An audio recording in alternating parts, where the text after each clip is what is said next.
নমস্কার বন্ধুরা, ট্যারেন্ট guidance with শ্রীময়ীতে আজকে আপনাদের বলবো একটি পুরাণ ভিত্তিক কাহিনী, যেটা আজকের যুগেও সমানভাবে কিন্তু কন্টেম্পোরারি অর্থাৎ সমসাময়িক এবং গ্রহণযোগ্য। বন্ধুরা, অঙ্গিরস মুনির পুত্র ছিলেন বৃহস্পতি এবং তার প্রিয় শিষ্য ছিলেন শুক্র অর্থাৎ শুক্রাচার্য। এই কাহিনীর শুরুটা যবে থাকতে হয়েছে তখন বৃহস্পতি এবং শুক্র অঙ্গিরস মুনির কাছে গুরুকুলে তখন শিক্ষা লাভ করছিলেন। শুক্র বেশ কিছু বিষয়ে তার বৃহস্পতির পিতা অঙ্গিরস মুনির অত্যন্ত প্রিয় পাত্র হয়ে ওঠেন। বেশ কিছু জিনিস গুরুদেব শিষ্য শুক্রাচার্যকে শিখিয়েছিলেন, যেটি তার পুত্র বৃহস্পতিকে শেখাননি। এই বিদ্যাটি ছিল মৃত সঞ্জীবনী বিদ্যা, অর্থাৎ মানুষ বা কোনো জীবজন্তু মারা গেলেও তাকে প্রাণ সঞ্চার করার এই বিদ্যা, এইটি ছিল শুক্রাচার্যের আয়ত্তে। পরবর্তীকালে গুরু দুই পুত্রকে এবং তখন তো শিষ্যকে পুত্রই মনে করা হতো, পুত্র সম। তো বৃহস্পতিকে দিলেন দেবলোক এবং শুক্রকে দিলেন দৈত্যলোক। বৃহস্পতি হলেন দেবগুরু, শুক্র হলেন দৈত্যগুরু। কিন্তু সেই মৃত সঞ্জীবনী বিদ্যা, এটা তো বৃহস্পতির আয়ত্ত করা হলো না। তার মনে এই নিয়ে একটা হতাশা, একটি রাগ, বিতরাগ ইত্যাদি তার বন্ধুর প্রতি জন্মাতে থাকলো। সময় পেরিয়ে গেল, দুই বন্ধুই বাল্যকাল পেরিয়ে, কৈশোর পেরিয়ে যৌবনে প্রবেশ করলেন, বিবাহ হলো, তাদের সন্তানাদি হলো। বৃহস্পতির পুত্র হলেন কচ এবং শুক্রাচার্যটি সুন্দরী কন্যার জনক হলেন, যার নাম ছিল দেবযানী। বৃহস্পতি একটি কুটিল বুদ্ধি এবার আঁটলেন। তিনি তখন করলেন কি, তার পুত্র কচকে শুক্রাচার্যের কাছে দৈত্যলোকে পাঠালেন। উদ্দেশ্য হচ্ছে মৃত সঞ্জীবনী বিদ্যা আয়ত্ত করা।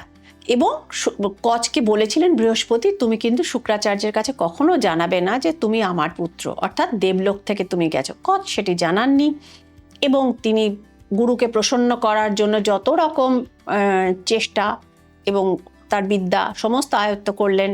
গুরু অত্যন্ত প্রসন্ন হলেন, তাকে মৃত সঞ্জীবনী বিদ্যাটা শিখিয়ে দিলেন।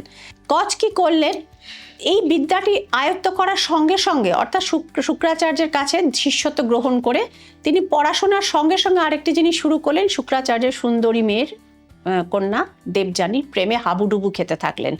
দুজনেই দুজনকে মন প্রাণ দিয়ে ভালোবেসে ফেলেছিলেন, কিন্তু কচের মনে ছিল তার পিতার সতর্কতা, যে মৃত সঞ্জীবনী বিদ্যাটি আয়ত্ত হয়ে গেলেই পুত্র তুমি দেবলোকে ফিরে আসবে। এবার দেবযানী যখন তার বাবার কাছে বিবাহ প্রস্তাব নিয়ে যাওয়ার কথা বললেন, কচ তখন কিছুতেই রাজি হলেন না।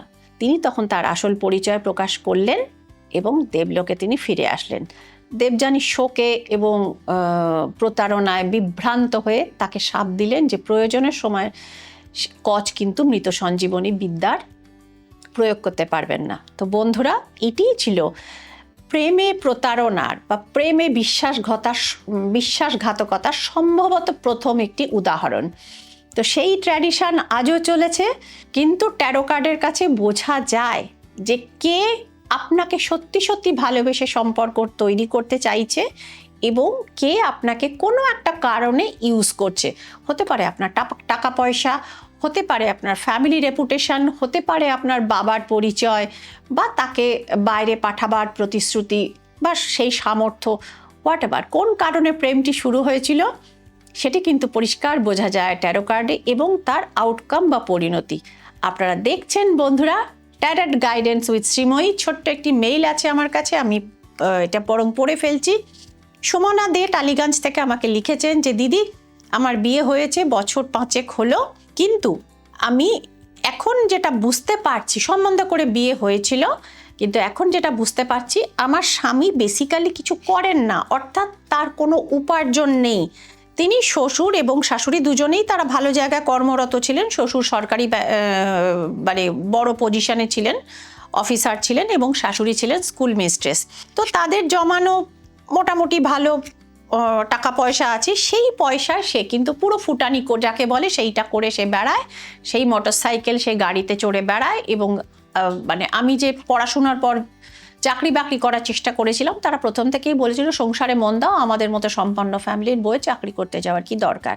কিন্তু এভাবে তো চলতে পারে না। এখন তারা উত্তরাধিকারীর কথা বলছেন, কিন্তু এইভাবে আমার পক্ষে মানিয়ে নেওয়াটা সম্ভব না দিদি আমার সাথে পরিষ্কার প্রতারণা হয়েছে, আমি বুঝতে পারছি। হ্যাঁ সুমনা, তুমি ঠিকই বলেছ। তো এখান থেকে কি আমি উদ্ধার পাবো, বা ট্যারো কার্ড কি জানাচ্ছে আমাকে আপনি একটু জানাবেন। এবং আমি এখান থেকে মুক্তি পাবো কিনা, বা আমার লাইফে পরবর্তীকালে কি রয়েছে সেটাও জানাবেন। 7 অফ সোর্স ইজ হিয়ার। সুতরাং পরিষ্কার কার্ডও জানাচ্ছে তোমার সাথে পুরোপুরি প্রতারণা হয়েছে। তাদের ছেলে কোনো রকম চাকরি বা ব্যবসার সঙ্গে যুক্ত নন, এবং সে ঘরের খেয়ে বোনের মোষ তাড়িয়ে বেড়ান, অর্থাৎ বাবার পয়সায় বাইরে ফুটানি করে বেড়ান। নিজস্ব কোনো সংস্থান নেই, এটা তারা আগে কোনোভাবে বলেননি। এবং তোমারও যে মনে হয় সংসার ছেড়ে মাঝে মধ্যে চলে যাই, সে কথাটিও একদম সঠিক।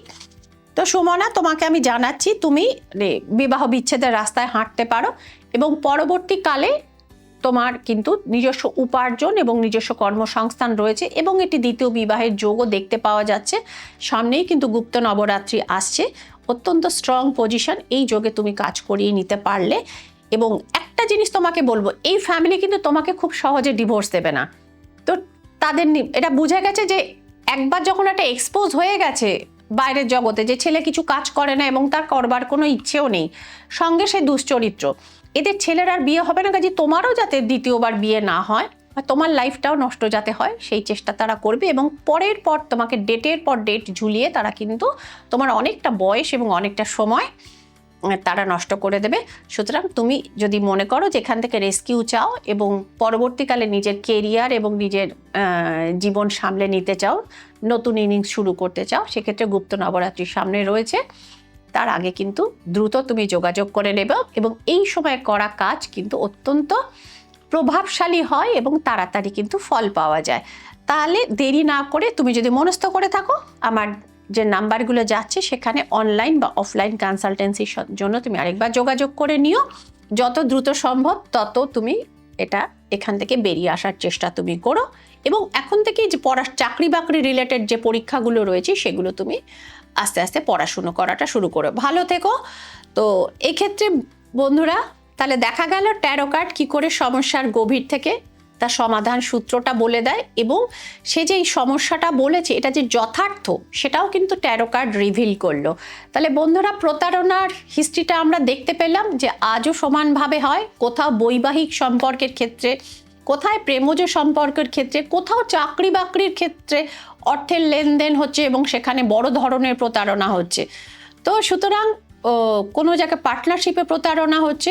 সুতরাং বন্ধুরা, যদি কেউ মনে করেন যে আমার পার্টনার আমার সম্পর্কে কি ভাবছে, সে আমায় ধোকা দেবে না তো নতুন বিজনেস শুরু করবার আগে, সেটা কিন্তু জেনে নিতে পারেন ট্যারো কার্ডের সাথে, এবং নিজেকে সব দিক থেকে বলে না প্রোটেক্টেড করে তারপর ঝাঁপ দিন বড় কোনো ফাইন্যান্সিয়াল ভেঞ্চারে। বিবাহের ক্ষেত্রেও একই কথা, কারোর সঙ্গে রিলেশন তৈরি করছেন, সে আরেক জায়গায় যুক্ত নয় তো, সেটিও কিন্তু রিভিল করে দিতে পারে ট্যারো কার্ড। যারা নিজেদের সম্পর্কে টু দি পয়েন্ট আনসার জানতে চান এবং ফিউচার সম্পর্কেও যারা জানতে চান, রিলেশনশিপের যে কোনো কর্নার সম্পর্কে, তো তারা কিন্তু যোগাযোগ করে নিতে পারেন শ্রীময়ীর সঙ্গে, নাম্বারগুলো রয়েছে। তো বন্ধুরা, আজকের এপিসোড এই পর্যন্তই। যারা আসতে চাইছেন তারা আসতে পারেন, অবশ্যই সেক্ষেত্রে প্রায়র বুকিং করে নেবেন, অ্যাপয়েন্টমেন্ট নিয়ে আসলে আমার পক্ষে সুবিধা হয়। ভালো থাকবেন বন্ধুরা, আনন্দে থাকবেন, নমস্কার।